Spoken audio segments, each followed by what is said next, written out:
The largest childcare operator in the GTA is warning its childcare spaces across Toronto are in jeopardy if funding from the Ford government isn't secured. They've already been forced to close one of their infant care rooms. Today, we had our first opportunity to ask the education minister about this latest setback. These toddlers don't know it, but they've hit the childcare jackpot, beating the odds and securing a childcare spot in Toronto. But the spot's now at risk. The YMCA of Greater Toronto says it is subsidizing the popular $10 a day childcare program without any guarantee from the province it will recover the funds, a financial burden that is forcing them to cut spaces.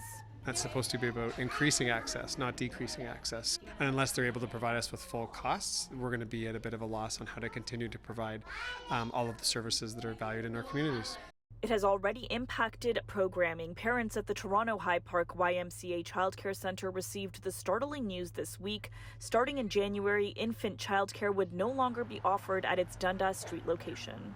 Our hope is that it's temporary. Our hope is that we can continue to recruit, and pieces like this can help us recruit childcare providers to reopen that room. But it's incredibly disappointing. It's hard for those families. Last year, the Y cut its fees for families in half, but they say there is currently no long-term funding formula that covers its costs. They are calling on the Ford government to take action. We're going to be fighting to ensure that the federal government increases the funding. We have an audit at the halfway point of this agreement that starts in January.